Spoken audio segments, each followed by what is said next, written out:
Hello hi welcome back to my channel. ಎಲ್ಲರೂ ಹೇಗಿದ್ದೀರಾ? I hope ಎಲ್ಲರೂ ಚೆನ್ನಾಗಿದ್ದೀರಾ ಅಂತ ಭಾವಿಸ್ತಿದ್ದೀನಿ.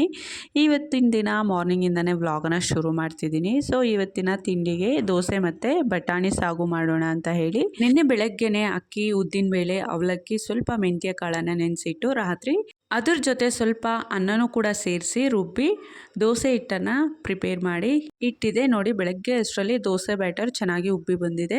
ಸೊ ಫಸ್ಟಿಗೆ ನಾನಿಲ್ಲಿ ದೋಸೆನ ಹಾಕ್ಕೊಳ್ತಿದ್ದೀನಿ. ಆ್ಯಕ್ಚುಲಿ ಸಾಗು ಮಾಡಲಿಕ್ಕೆ ಮಸಾಲೆಯನ್ನು ರುಬ್ಕೊಳ್ಬೇಕು, ಅದಕ್ಕೆ ಈರುಳ್ಳಿ ಬೆಳ್ಳುಳ್ಳಿ ಎಲ್ಲ ಬಿಡಿಸ್ಕೊಬೇಕಿತ್ತು. ಬಟ್ ಪವರ್ ಇಲ್ಲ. ಹಾಫ್ ಆನ್ ಅವರ್ ವೆಯ್ಟ್ ಮಾಡಿ ಪವರ್ ಬರುತ್ತೋ ಇಲ್ವೋ ನೋಡಿಕೊಂಡು, ಸೊ ಪವರ್ ಬರಲಿಲ್ಲ ಅಂದರೆ ಆಲ್ಟರ್ನೇಟಿವ್ ಆಗಿ ಬೇರೆ ಏನಾದರೂ ದೋಸೆಗೆ ಮಾಡ್ಕೊಳ್ಳೋಣ ಅಂತ ಹೇಳಿ ಈಗ ಫಸ್ಟಿಗೆ ನಾನು ದೋಸೆಯನ್ನು ಹಾಕ್ಕೊಳ್ತಿದ್ದೀನಿ. ಹಾಗೆ ನಾನು ದೋಸೆ ಹಿಟ್ಟನ್ನು ರುಬ್ಬುವಾಗ ಅಕ್ಕಿ, ಉದ್ದಿನಬೇಳೆ, ಅವಲಕ್ಕಿಯನ್ನು ನೆನೆಸ್ತೀವಲ್ವ, ಆಗ ಒಂದು 7ರಿಂದ 8 ಕಾಳಷ್ಟು ಮೆಂತ್ಯ ಕಾಳನ್ನು ಕೂಡ ಸೇರಿಸ್ಕೊಳ್ತೀನಿ. ಮೆಂತ್ಯ ಕಾಳನ್ನು ಸೇರಿಸ್ಕೊಳ್ಳೋದ್ರಿಂದ ದೋಸೆ ಟೇಸ್ಟು ತುಂಬಾ ಚೆನ್ನಾಗಿರುತ್ತೆ. ಲೈಕ್ ಹೋಟೆಲ್ನಲ್ಲಿ ಮಸಾಲೆ ದೋಸೆ ತಿಂತೀವಲ್ವ, ಆ ಟೇಸ್ಟ್ ಇರುತ್ತೆ. ಮತ್ತೆ ತವಾ ಮೇಲೆ ನಾವು ದೋಸೆ ಹಿಟ್ಟನ್ನು ಹಾಕಿದಾಗ ಹೋಲ್ಸ್ ಬರುತ್ತಲ್ವ, ಅದಕ್ಕೆ ಒಂದು ಚೂರು ಎಣ್ಣೆನೋ ಇಲ್ಲಾಂದರೆ ತುಪ್ಪನೋ ಹಾಕ್ಕೊಳ್ಳಿ. ದೋಸೆ ಟೇಸ್ಟ್ ಅಂತೂ ತುಂಬಾ ಚೆನ್ನಾಗಿರುತ್ತೆ. ಮತ್ತು ದೋಸೆ ಕಲರು ಸ್ವಲ್ಪ ಗೋಲ್ಡಿಶ್ ಆಗಿ ಬರಬೇಕು ಅಂದರೆ ಅಕ್ಕಿ, ಉದ್ದಿನಬೇಳೆ ಎಲ್ಲ ನೆನೆಸ್ತೀವಲ್ವ, ಅದ್ರ ಜೊತೆಗೆ ಕಡಲೆಬೇಳೆ ಒಂದಷ್ಟು ಹಾಕ್ಕೊಳ್ಳಿ. ಒಂದು ಅರ್ಧ ಹಿಡಿಯಷ್ಟು ಹಾಕ್ಕೊಳ್ಳಿ, ತುಂಬ ಜಾಸ್ತಿನೂ ಹಾಕಲಿಕ್ಕೆ ಹೋಗಬೇಡಿ. ಅಕ್ಕಿಯನ್ನು ನೆನೆಸುವಾಗ ಕಡಲೆಬೇಳೆ ಹಾಕೋದ್ರಿಂದ ದೋಸೆ ಕಲರು ತುಂಬ ಚೆಂದ ಕಾಣುತ್ತೆ, ಹಾಗೆ ತಿನ್ನುವಾಗ ಕ್ರಿಸ್ಪಿ ಆಗಿರುತ್ತೆ. ಸೊ ಹಾಗಾಗಿ ಸ್ವಲ್ಪ ಕಡಲೆಬೇಳೆಯನ್ನು ಸಹ ನೀವು ಅಕ್ಕಿಯನ್ನು ನೆನೆಸುವಾಗ ಹಾಕೊಳ್ಳಿ. ಹಾಗೆ ಒಂದಷ್ಟು ದೋಸೆಯನ್ನ ಮಾಡಿಕೊಂಡೆ. ಈಗ ಮಸಾಲೆ ರುಬ್ಲಿಕ್ಕೆ ಕಾಯಿ, ಈರುಳ್ಳಿ, ಬೆಳ್ಳುಳ್ಳಿ, ಶುಂಠಿ, ಟೊಮ್ಯಾಟೊ, ಹಸಿಮೆಣಸಿನಕಾಯಿ, ಚಕ್ಕೆ, ಲವಂಗ, ಸೋಂಪು ಇಷ್ಟನ್ನು ನಾನು ಕುಕ್ಕರ್ಗೆ ಹಾಕೊಂಡಿದ್ದೀನಿ. ಇದಕ್ಕೆ ಒಂದು ಸ್ವಲ್ಪ ಎಣ್ಣೆನ ಹಾಕಿ ಚೆನ್ನಾಗಿ ಫ್ರೈ ಮಾಡಿ ನಂತರ ಮಸಾಲೆಯನ್ನು ರುಬ್ಕೊಳ್ತೀನಿ. ಬಾಣಲೆಯಲ್ಲೂ ಸಹ ಸಪ್ರೇಟ್ ಆಗಿ ಫ್ರೈ ಮಾಡಿ ರುಬ್ಕೊಬೋದು, ಬಟ್ ನಾನು ಕುಕ್ಕರಲ್ಲೇ ಸಾಗು ಮಾಡ್ತಿರೋದ್ರಿಂದ ನಾನು ಕುಕ್ಕರಲ್ಲೇ ಫ್ರೈ ಮಾಡ್ಕೊಂಡೆ. ಫ್ರೈ ಮಾಡ್ಕೊಂಡಿರುವಂತಹ ಇಂಗ್ರೀಡಿಯೆಂಟ್ಸ್ನೆಲ್ಲ ಒಂದು ಬಾಣಲೆಗೆ ಹಾಕಿ ಅದೇ ಕುಕ್ಕರ್ಗೆ ನೆನೆಸಿರುವಂತಹ ಬಟಾಣಿ ಕೂಡ ಹಾಕಿದ್ದೀನಿ. ಒಂದೆರಡು ವಿಸಿಲ್ ಕೂಗಿಸ್ಕೊಳ್ಳೋಣ, ಒಂದು 50% ಬೇಯಿಸ್ಕೊಳ್ಳೋಣ. ಕೊನೆಗೂ ಪವರ್ ಬರಲೇ ಇಲ್ಲ. ಸೊ ಹಾಗಾಗಿ ನಾನು ಮಸಾಲೆಯನ್ನು ರುಬ್ಬೋ ಕಲ್ಲಿಂದನೇ ರುಬ್ಕೊಳ್ತಿದ್ದೀನಿ.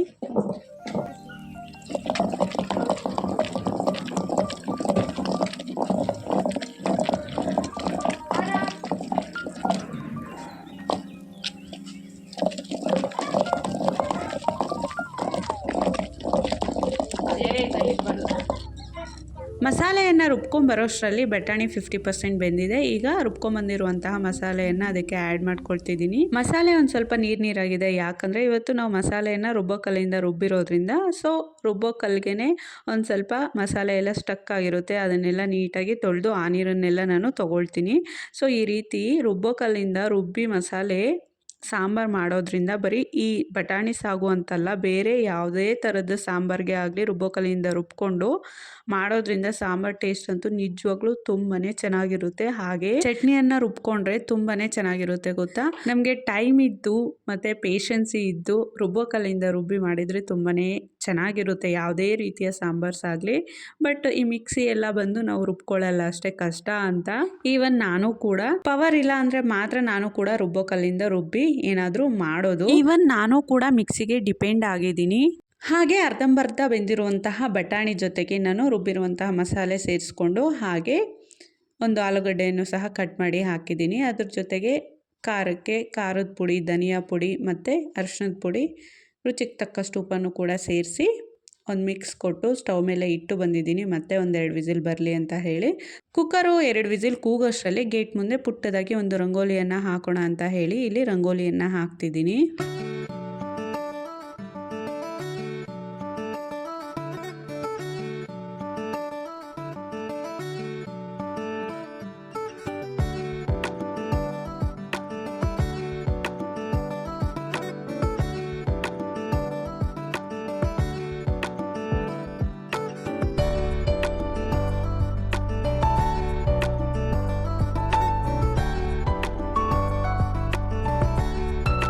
ಗೇಟ್ ಮುಂದೆ ಪುಟ್ಟದಾಗಿ ರಂಗೋಲಿಯನ್ನು ಹಾಕಿ ಬರೋಷ್ಟರಲ್ಲಿ ಕುಕ್ಕರು ಕೂಡ ಒಂದೆರಡು ವಿಸಿಲ್ ಕೂಗಿತ್ತು, ಅಂದರೆ ಸಾಗು ಆಗಿತ್ತು. ಅದಕ್ಕೆ ಒಗ್ಗರಣೆ ಕೊಟ್ಟು ಲಂಚ್ ಬಾಕ್ಸಸ್ನೆಲ್ಲ ಫಿಲ್ ಮಾಡಿ ಹಾಗೆ ಆಯುಷ್ ಮತ್ತು ನಮ್ಮ ಯಜಮಾನರು ಟಿಫನ್ ತಿನ್ಕೊಂಡು ಕೆಲಸಕ್ಕೆ ಮತ್ತು ಸ್ಕೂಲ್ಗೆ ಹೊರಟರು.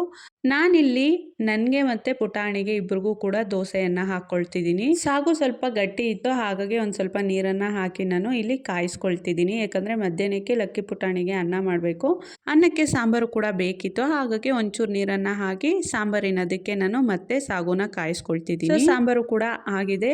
ಈಗ ಒಂದು ಪುಟಾಣಿ ಪಾತ್ರೆಯನ್ನು ತಗೊಂಡು ಅದಕ್ಕೆ ಸಾಂಬಾರು ಹಾಕ್ಕೊಂಡು ಕುಕ್ಕರ್ನ ತೊಳಿಲಿಕ್ಕೆ ಹಾಕ್ತೀನಿ. ನಾನು ಮಾರ್ನಿಂಗು ಅಡುಗೆ ಆಗಿದ ತಕ್ಷಣ ಮತ್ತು ಯಜಮಾನ್ರು ಆಯುಷ್ ಇಬ್ಬರು ಕೂಡ ಕೆಲಸಕ್ಕೆ ಸ್ಕೂಲ್ಗೆ ಹೋಗಿದ ತಕ್ಷಣ ಮಾಡುವಂತಹ ಕೆಲಸನೇ ಇದು. ಬೆಳಗ್ಗೆ ಟಿಫನ್ ಮಾಡಿದ ಮೇಲೆ ಅವ್ರ ಲಂಚ್ ಬಾಕ್ಸ್ಗೆಲ್ಲ ಫಿಲ್ ಮಾಡಿ ಮತ್ತು ಅವ್ರು ಟಿಫನ್ ತಿನ್ಕೊಂಡು ಹೋಗೋಷ್ಟರಲ್ಲಿ ಒಂದು ಚೂರು ಉಳಿದಿರುತ್ತೆ. ಅದನ್ನೆಲ್ಲ ನಾನು ನೀಟಾಗಿ ಪುಟ್ ಪಾತ್ರೆಗೋ ಮತ್ತು ಬಟ್ಲಿಗೋ ಹಾಟ್ ಬಾಕ್ಸ್ಗೆ ಹಾಕಿ ಎತ್ತಿಟ್ಕೊಳ್ತೀನಿ. ನಂತರ ತೊಳೆಯುವಂಥ ಪಾತ್ರೆನೆಲ್ಲ ಸಿಂಕ್ ತುಂಬಿಸಿ ನಂತರ ಸ್ಟವ್ನೆಲ್ಲ ಕ್ಲೀನ್ ಮಾಡಿಕೊಂಡು ಆ ಗ್ರಾನೈಟ್ ಕಲ್ಲನ್ನ ಸಹ ಒಂದ್ಸಲ ವೈಪರಿಂದ ನೀಟಾಗಿ ಕ್ಲೀನ್ ಮಾಡ್ಕೊಂಡ್ಬಿಡ್ತೀನಿ. ನಂತರ ಲಕ್ಕಿಗೆ ಹಾಲನ್ನು ಬಿಸಿ ಮಾಡಿ ಕುಡಿಸ್ಬೇಕು. ಸೊ ಮಾರ್ನಿಂಗು ಕೆಲವೊಮ್ಮೆ ಲೇಟಾಗಿ ಎದ್ದೇಳ್ತಾನೆ, ಇನ್ನು ಕೆಲವೊಮ್ಮೆ ಬೇಗ ಎದ್ರೂ ಸಹ ಅವನು ಹಾಲನ್ನು ಕುಡಿಯೋದಿಲ್ಲ. ಯಾಕಂದರೆ ಅವನು ಫಸ್ಟ್ ಮೋಷನ್ ಮಾಡಬೇಕು. ಮೋಷನ್ ಮಾಡಿದ್ಮೇಲೆ ಅವನು ಹಾಲನ್ನು ಕುಡಿಯೋದು. ಅಲ್ಲಿ ತನಕ ಊಟ ತಿನ್ಸಿದ್ರು ತಿನ್ನೋದಿಲ್ಲ, ಅವನು ಹಾಲು ಕುಡಿಸಿದ್ರು ಕುಡಿಯೋದಿಲ್ಲ, ಈ ರೀತಿ ಮಾಡ್ತಾನೆ. ಸೊ ಹಾಗಾಗಿ ಅವನು 8 ಗಂಟೆ ಒಳಗಡೆ ಮೋಷನ್ ಮಾಡ್ತಾನೆ. ನಂತರ ಅವನಿಗೆ ಹೊಟ್ಟೆ ಹಸಿವು ಶುರುವಾಗುತ್ತೆ. ಸೊ ಹಾಗಾಗಿ 8 ಗಂಟೆ 8:30 ಇಲ್ಲಾಂದರೆ 9 ಗಂಟೆ ಆ ಗ್ಯಾಪಲ್ಲಿ ನಾನು ಹಾಲನ್ನು ಕುಡಿಸ್ತೀನಿ. ನಂತರ ಒಂದು ಹಾಫ್ ಆನ್ ಅವರಿಂದ ಮುಕ್ಕಾಲು ಅವರ್ ಬಿಡ್ತೀನಿ. 9:30 9:45 ಇಲ್ಲಾಂದರೆ 10 ಗಂಟೆ ಆ ಟೈಮಲ್ಲಿ ನಾನು ಟಿಫನನ್ನು ತಿನ್ನಿಸ್ತೀನಿ. ದೊಡ್ಡ ತಲೆನೋವು ಏನಂದರೆ ಲಕ್ಕಿಗೆ ಎಷ್ಟೇ ಹಸಿವಾಗಿರಲಿ ಹಾಲನ್ನು ಕುಡಿಯೋದಿಲ್ಲ. ಸೊ ಫೋರ್ಸ್ಫುಲ್ಲಿನೇ ಡೈಲಿನೂ ನಾವು ಹಾಲನ್ನು ಲಕ್ಕಿಗೆ ಕುಡಿಸ್ಬೇಕು. ನಾವು ಹಸುವಿನ ಹಾಲನ್ನು ತರೋದು ಅಂದರೆ ಡೈರಿಯಿಂದ ತರ್ತೀವಿ. ಆಲ್ಮೋಸ್ಟು ನಮ್ಮೂರಲ್ಲಿ ಹಸುಗಳೇ ಇರೋದು, ಹಾಗಾಗಿ ಹಸುವಿನ ಹಾಲೇ ಡೈರಿಗೂ ಕೂಡ ಬರೋದು. ಅಲ್ಲಿಂದ ನಾವು ಹಸುವಿನ ಹಾಲನ್ನು ಮನೆಗೆ ತಂದು ಕಾಯಿಸಿ ಅದರಲ್ಲೇ ಕಾಫಿ ಮತ್ತು ಲಕ್ಕಿಗೂ ಕೂಡ ಹಾಲನ್ನು ಕಾಯಿಸಿ ಕೊಡೋದು. ಈ ಮಕ್ಕಳಿಗೆ ಹಸುವಿನ ಹಾಲಿಗಿಂತ ಎಮ್ಮೆ ಹಾಲು ತುಂಬಾ ಉತ್ತಮ ಅಂತ ಹೇಳ್ತಾರೆ. ಯಾಕಂದರೆ ಎಮ್ಮೆ ಹಾಲು ಕುಡಿಯೋದ್ರಿಂದ ಮಕ್ಕಳು ಗಟ್ಟಿ ಬರ್ತಾರೆ ಅಂತ ಹೇಳ್ತಾರೆ. ನಮ್ಮೂರಲ್ಲಿ ಯಾರೂ ಕೂಡ ಎಮ್ಮೆಗಳನ್ನು ಸಾಕೊಂಡಿಲ್ಲ ನಾನು ನೋಡಿದಾಗೆ. ಸೊ ಇದ್ದಿದ್ರೆ ನಾನು ಎಮ್ಮೆ ಹಾಲನ್ನೇ ತಂದು ಲಕ್ಕಿಗೆ ಕುಡಿಸ್ತಿದ್ದೆ. ಇನ್ನೊಂದು ನೆಗೆಟಿವ್ ಸಹ ಇದೆ. ಎಮ್ಮೆ ಹಾಲನ್ನು ಏನಾದರೂ ಮಕ್ಕಳಿಗೆ ಕುಡಿಸಿದ್ರೆ ಮಕ್ಕಳ ಬುದ್ಧಿಶಕ್ತಿ ಕಡಿಮೆ ಆಗುತ್ತೆ, ಅಂದರೆ ಮಂದ ಆಗ್ತಾರೆ ಅಂತ ಕೂಡ ಹೇಳ್ತಾರೆ ಕೆಲವೊಬ್ಬರು. ಎಷ್ಟರ ಮಟ್ಟಿಗೆ ನಿಜಾನೋ ಸುಳ್ಳೋ ಗೊತ್ತಿಲ್ಲ. ಬಟ್ ನಮ್ಮೂರಲ್ಲಿ ಏನಾದರೂ ಎಮ್ಮೆ ಇದ್ದಿದ್ರೆ ನಾನು ಎಮ್ಮೆ ಹಾಲನ್ನು ಕಾಯಿಸಿ ಲಕ್ಕಿಗೆ ಕುಡಿಸ್ತಿದ್ದೆ. ಈ ಹಸು ಹಾಲು ಮತ್ತು ಈ ಫಾರ್ಮುಲಾ ಮಿಲ್ಕು ಇದನ್ನೆಲ್ಲ ಕುಡಿಯೋದಿಲ್ಲ, ಬಟ್ ಬ್ರೆಸ್ಟ್ ಫೀಡಿಂಗ್ ಮಾತ್ರ ಚೆನ್ನಾಗಿ ತಗೊಳ್ತಾನೆ. ಅದೊಂದು ಬೆನಿಫಿಟ್ ನನಗೆ. ಹಾಗೆ ಮಾತಾಡ್ತಾ ಒಂದಷ್ಟು ದೋಸೆನೆಲ್ಲ ಹಾಕ್ಕೊಂಡೆ. ಇನ್ನೊಂದಷ್ಟು ದೋಸೆ ಹಿಟ್ಟು ಉಳಿದಿತ್ತು, ಅದನ್ನು ಪುಟಾಣಿ ಒಂದು ಪಾತ್ರೆಗೆ ಹಾಕಿ ಫ್ರಿಜ್ನಲ್ಲಿ ಎತ್ತಿಟ್ಟಿದ್ದೀನಿ. ಮತ್ತು ಸಂಜೆಗೆ ಆಯುಷು ಸ್ಕೂಲಿಂದ ಬಂದಮೇಲೆ ದೋಸೆನ ಕೇಳ್ತಾನೆ. ಯಾಕಂದರೆ ದೋಸೆ ಅಂದರೆ ಅವ್ನ ಫೇವ್ರೇಟ್ ಅಲ್ವಾ, ಹಾಗಾಗಿ ಕೇಳ್ತಾನೆ. ಸೊ ಈಗ ಸ್ಟವ್ನೆಲ್ಲ ಮತ್ತೆ ಕ್ಲೀನ್ ಮಾಡ್ಕೊಬೇಕು. ಅದಕ್ಕೂ ಮುಂಚೆ ದೋಸೆ ತವ ಸ್ವಲ್ಪ ಜಾಸ್ತಿನೇ ಜಿಡ್ಡು ಹಿಡ್ದಿದೆ. ಜಿಡ್ಡನ್ನೆಲ್ಲ ತೆಗಿಬೋದು. ಹೇಗೆ ಅಂದರೆ ಚೆನ್ನಾಗಿ ಪ್ಯಾನ್ನ ಹೀಟ್ಗಿಟ್ಟು ಅದ್ರ ಮೇಲೆ ಸ್ವಲ್ಪ ಸಾಲ್ಟ್ನ ಹಾಕಿ ಈ ರೀತಿ ದೋಸೆನ ತೆಗಿತೀವಲ್ವ, ಸೊ ಆ ಸೌಟನ್ನ ತೊಗೊಂಡು ಚೆನ್ನಾಗಿ ಕೆದಕಿದ್ರೆ ನೀಟಾಗಿ ಜಿಡ್ಡೆಲ್ಲ ಕ್ಲೀನಾಗಿ ಮೇಲೆ ಬರುತ್ತೆ. ಈ ಹ್ಯಾಕು ನನಗೆ ಗೊತ್ತಿಲ್ಲದೇನೆ ನಾನು ಏನು ಮಾಡ್ತಿದ್ದೆ ಗೊತ್ತಾ, ಮುಂಚೆ ಎಲ್ಲ ನಾವು ಎಷ್ಟೇ ಕಾಸ್ಟ್ಲಿ ತವ ತೊಗೊಂಡ್ರೂ ಸಹ ಒಂದಷ್ಟು ದಿನ ಅಷ್ಟೇ ಮತ್ತೆ ಸೈಡಲ್ಲೆಲ್ಲ ಜಿಡ್ಡು ಕಟ್ಟಿ ಮತ್ತು ದೋಸೆ ಎಲ್ಲ ಚೆನ್ನಾಗಿ ಎದ್ದೇಳ್ತಿರ್ಲಿಲ್ಲ. ಸೊ ಹಾಗಾಗಿ ನಾನು ಅಟ್ಲೀಸ್ಟ್ ಒಂದು 6 ತಿಂಗಳಿಗೊಮ್ಮೆ ಆದರೂ ದೋಸೆ ತವನ ಚೇಂಜ್ ಮಾಡ್ತಿದ್ದೆ. ದೋಸೆ ತವ ಸ್ವಲ್ಪ ಜಿಡ್ಡಿಡಿದ್ಮೇಲೆ ದೋಸೆ ಚೆನ್ನಾಗಿ ಎದ್ದೇಳ್ತಿರ್ಲಿಲ್ಲ ಅಲ್ವಾ, ಆಗ ಅದನ್ನು ನಾನು ಚಪಾತಿ ಹಾಕಲಿಕ್ಕೆ ಚಪಾತಿ ತವ ಆಗಿ ಯೂಸ್ ಮಾಡ್ಕೊಳ್ತಿದ್ದೆ. ಮತ್ತು ಹೊಸ ದೋಸೆ ತವನ ತೊಗೊಂಬಂದು ನಾನು ದೋಸೆನ ಹಾಕ್ಕೊಳ್ತಿದ್ದೆ. ಅಂದರೆ ಚಪಾತಿ ಸುಡಲಿಕ್ಕೆ ಅಂತ ನಾನು ತವನ ತೊಗೊಳ್ತಿರ್ಲಿಲ್ಲ. ಈ ದೋಸೆ ತವ ಯಾವಾಗ ಜಿಡ್ಡು ಹಿಡಿತಿತ್ತು ಆಗ ಅದನ್ನು ಚಪಾತಿ ಸುಟ್ಕೊಳ್ಳಿಕ್ಕೆ ಹಾಕ್ಕೊಳ್ತಿದ್ದೆ, ದೋಸೆ ಹಾಕ್ಕೊಳ್ಳಿಕ್ಕೆ ಬೇರೆ ತವನ ತೊಗೊಳ್ತಿದ್ದೆ. ಇಲ್ಲಿ ನೋಡಿ ತವದಲ್ಲಿರುವಂತಹ ಜಿಡ್ಡು ಹೇಗೆ ಮೇಲೆ ಬರ್ತಿದೆ. ನಿಜವಾಗ್ಲೂ ಈ ಹ್ಯಾಕಂತೂ ಚೆನ್ನಾಗಿ ವರ್ಕ್ ಆಗ್ತಿದೆ. ಸೊ ಚೆನ್ನಾಗಿ ಪ್ಯಾನ್ನ ಬಿಸಿಗಿಡಬೇಕು. ನಾನು ಫ್ಲೇಮ್ನ ಆಫ್ ಮಾಡಿಲ್ಲ, ಫ್ಲೇಮ್ನ ಆನ್ ಮಾಡೇ ಇಟ್ಟಿದ್ದೀನಿ. ಸೊ ಕೆಳಗಡೆ ಸ್ವಲ್ಪ ಬಿಸಿ ಆಗ್ತಿರ್ಬೇಕು ಪ್ಯಾನು, ಮೇಲೆ ಈ ರೀತಿ ಸಾಲ್ಟ್ನ ಹಾಕ್ಕೊಂಡು ಚೆನ್ನಾಗಿ ಕೆದಕೊಳ್ತಿದ್ರೆ ನೀಟಾಗಿ ಜಿಡ್ಡೆಲ್ಲ ಹೊರಗಡೆ ಬರುತ್ತೆ. ಸೊ ಇನ್ನೊಂದಷ್ಟು ಇದೆ, ಅದನ್ನು ಕೂಡ ತೆಗಿಬೇಕು. ಹಾಗೆ ತವ ಜಿಡ್ನೆಲ್ಲ ಕ್ಲೀನ್ ಮಾಡಿಕೊಂಡೆ. ಒಂದು 10 ಮಿನಿಟ್ಸ್ ಹಿಡಿಸ್ತು ನನಗಂತೂ ತವನ ಕ್ಲೀನ್ ಮಾಡ್ಕೊಳ್ಳೋ ಅಷ್ಟರಲ್ಲಿ. ಡಿಟಾಕ್ಸ್ ಡ್ರಿಂಕನ್ನು ಗ್ಲಾಸ್ಗೆ ಹಾಕ್ಕೊಳ್ತಿದ್ದೀನಿ ಕುಡಿಲಿಕ್ಕೆ. ಸೊ ಇವತ್ತು ಶಾಜೀರವನ್ನು ಹಾಕ್ಕೊಂಡು ನಾನು ಡಿಟಾಕ್ಸ್ ಡ್ರಿಂಕನ್ನು ಪ್ರಿಪೇರ್ ಮಾಡ್ಕೊಂಡಿದ್ದೀನಿ. ಹಾಗೆ ಲಕ್ಕಿ ಪುಟಾಣಿಗೆ ಹಾಲು ಕುಡಿಸಿ ಒಂದು ಹಾಫ್ ಆನ್ ಅವರ್ ಆಗಿದೆ. ಅವನಿಗೂ ಕೂಡ ಒಂಚೂರು ದೋಸೆನ ಹಾಕ್ಕೊಡ್ತೀನಿ. ನೋಡಿ ಇವತ್ತು ಲಕ್ಕಿ ಪುಟಾಣಿನೇ ತಿಂತಿದ್ದಾನೆ. ದೋಸೆ ಜೊತೆಗೆ ಒಂದು ಸ್ವಲ್ಪ ಜೇನುತುಪ್ಪನೂ ಮತ್ತು ಸಕ್ಕರೆನ ಮಿಕ್ಸ್ ಮಾಡಿಕೊಟ್ಟಿದ್ದೀನಿ. ಹಾಗಾಗಿ ಅವನಾಗಿಯೇ ಇಷ್ಟಪಟ್ಟು ತಿನ್ಕೊಳ್ತಿದ್ದಾನೆ. ಹಾಗೆ ದೋಸೆ ಜೊತೆ ಅವನ ಫೇವ್ರೇಟ್ ಪ್ರೋಗ್ರಾಮ್ನೂ ಸಹ ಇಟ್ಟಿದ್ದೀನಿ ಟಿ ವಿಲಿ, ಮೋಟು ಪಟ್ಲು. ಅದನ್ನು ನೋಡ್ಕೊಳ್ತಾ ದೋಸೆನ ತಿನ್ಕೊಳ್ತಿದ್ದಾನೆ. ಅವನು ದೋಸೆನ ತಿನ್ನೋಷ್ಟರಲ್ಲಿ ಸೊ ನಾನು ಪಾತ್ರೆನೆಲ್ಲ ಉಜ್ಜಿಟ್ಟಿದ್ದೀನಿ. ಈಗ ಪಾತ್ರೆನೆಲ್ಲ ತೊಳಿಬೇಕು. ನೆಕ್ಸ್ಟು ಸ್ಟವ್ನ ಕ್ಲೀನ್ ಮಾಡ್ಕೊಬೇಕು. ಹಾಗೆ ಇಲ್ಲಿ ನೋಡಿ ತವ ಯಾವ ರೇಂಜ್ಗೆ ಕ್ಲೀನ್ ಮಾಡಿ ಇಟ್ಟಿದ್ದೀನಿ. ನನಗಂತೂ ತುಂಬಾ ಖುಷಿ ಆಗ್ತಿದೆ ಗೊತ್ತಾ, ಹೊಸ ತವದ ಥರ ಕಾಣಿಸ್ತಿದೆ. ಇನ್ನೂ ಅದು ತೊಳಿಲಿಲ್ಲ, ತೊಳೆದ್ರೆ ನೀಟಾಗಿ ಕಾಣುತ್ತೆ. ಹಾಗೆ ಮನೆ ಕೆಲಸನೆಲ್ಲ ಮುಗಿಸ್ಕೊಂಡೆ ಒಂದು ರೌಂಡು ವಾಷಿಂಗ್ ಮಿಷಿನ್ಗೂ ಸಹ ಬಟ್ಟೆನ ಹಾಕಿದ್ದೆ. ಈಗ ಒಣಗಲಿಕ್ಕೆ ಬಟ್ಟೆನೆಲ್ಲ ಹಾಕ್ತಿದ್ದೀನಿ. ಬಿಸಿಲು ಬೇರೆ ಇಲ್ಲ, ಅಂದರೆ ಬಿಸಿಲು ಫ್ಲಕ್ಚುಯೇಟ್ ಆಗ್ತಿದೆ. ಒಂದು ಸ್ವಲ್ಪ ಹೊತ್ತು ಬಿಸಿಲು ಬರುತ್ತೆ, ಒಂದು ಸ್ವಲ್ಪ ಹೊತ್ತು ಮೋಡ ಮುಚ್ಕೊಳ್ಳುತ್ತೆ, ಇನ್ನೊಂದು ಸ್ವಲ್ಪ ಹೊತ್ತು ಹನಿ ಉದುರುತ್ತೆ. ಹಾಗಾಗಿ ನಾನು ಬಟ್ಟೆನೆಲ್ಲ ಕೆಳಗಡೆನೆ ಹಾಕ್ತಿದ್ದೀನಿ ಒಣಗಲಿಕ್ಕೆ. ಏನಂದರೆ ವಿಪರೀತ ಗಾಳಿ ಇದೆ ಅಲ್ವಾ, ಈ ಗಾಳಿಗೆನೆ ಬಟ್ಟೆ ಎಲ್ಲ ಒಣಗುತ್ತೆ. ಅದ್ರ ಜೊತೆಗೆ ಸೊ ತೋರಣ ಮನೆ ಬಾಗಿಲು ಹಾಕಿದ್ನಲ್ವಾ, ಆ ತೋರಣ ಎಲ್ಲ ಸ್ವಲ್ಪ ಧೂಳು ಹಿಡ್ದಂಗೆ ಆಗಿತ್ತು. ಅದನ್ನು ಕೂಡ ತೊಳೆದು ಕಮ್ಮಿ ಮೇಲೆ ಹಾಕಿದ್ದೀನಿ. ಬಟ್ಟೆನೆಲ್ಲ ವಾಷಿಂಗ್ ಮಿಷಿನ್ಗೆ ಹಾಕಿದ್ದಾಯ್ತು. ಸೊ ಉಪ್ಪಿನ ಜಾಡಿ ಇದೆ ಅಲ್ವಾ, ಅದನ್ನೆಲ್ಲ ತೊಳಿಬೇಕಿತ್ತು. ಸುಮಾರು ದಿನ ಆಗಿತ್ತು ಅದನ್ನು ವಾಶ್ ಮಾಡಿ. ಬರೀ ಆಗಾಗ ಈ ವೈಪರಿಂದನೇ ನೀಟಾಗಿ ಉಜ್ಜಿ ಹಾಗೆ ಉಪ್ಪನ್ನು ಫಿಲ್ ಮಾಡಿ ಇಡ್ತಿದ್ದೆ. ಬೆಳಗ್ಗೆ ದೋಸೆ ಬೇರೆ ಹಾಕಿದ್ನಲ್ವ, ಸೊ ಜಾಡಿ ಮೇಲೆ ಎಲ್ಲ ತುಂಬಾ ಎಣ್ಣೆ ಇದೆ. ಹಾಗಾಗಿ ವಾಶ್ ಮಾಡ್ಕೊಳ್ಳೋಣ ಅಂತ ಹೇಳಿ ಜಾಡಿ ಒಳಗಡೆ ಇರುವಂಥ ಉಪ್ಪನ್ನೆಲ್ಲ ಒಂದು ಬಟ್ಲಿಗೆ ಹಾಕ್ಕೊಳ್ತಿದ್ದೀನಿ.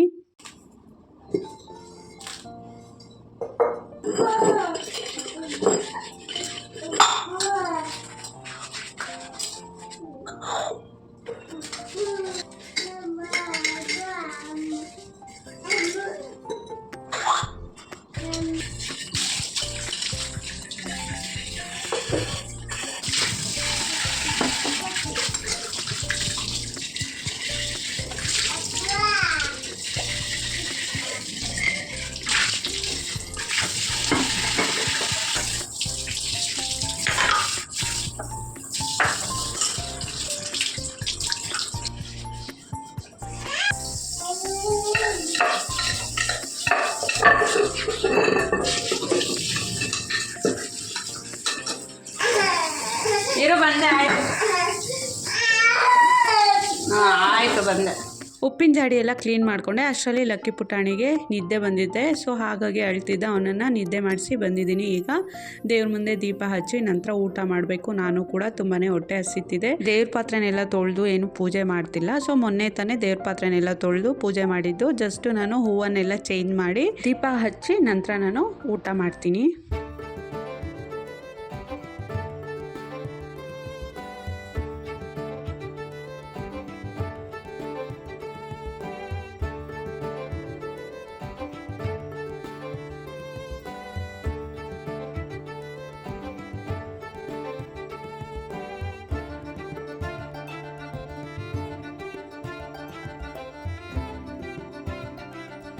ದೇವ್ರ ಮುಂದೆ ದೀಪ ಹಚ್ಚಾಯಿತು. ಈಗ ಊಟ ಮಾಡಲಿಕ್ಕೆ ತಟ್ಟೆಗೆ ದೋಸೆ, ಬಟಾಣಿ ಸಾಗು ಮತ್ತು ರಾತ್ರಿದು ಒಂದು ಸ್ವಲ್ಪ ಬೇಳೆ ಸಾಂಬಾರು ಉಳಿದಿತ್ತು, ಅದನ್ನು ಕೂಡ ಬಿಸಿ ಮಾಡಿಕೊಂಡು ಹಾಕ್ಕೊಂಡಿದ್ದೀನಿ. ಹಾಗೆ ಊಟ ಎಲ್ಲ ಮುಗಿಸ್ಕೊಂಡೆ. ಒಂದು 1/2 hour ಅಷ್ಟೇ ನಿದ್ದೆ ಮಾಡಿದ್ದು ನಮ್ಮ ಲಕ್ಕಿ. ಎದ್ದೇ ಬಿಟ್ಟಿದ್ದಾನೆ ಇವತ್ತು, ಸ್ವಲ್ಪ ಬೇಗನೆ ಎದ್ದಿದ್ದಾನೆ. ನೋಡಿ ಇಲ್ಲಿ ಮನೆ ಹತ್ರ ಪುಟ್ಟದು ಬೆಕ್ಮರಿಗಳೆರಡು ಓಡಾಡ್ತಿವೆ ಇತ್ತೀಚೆಗೆ.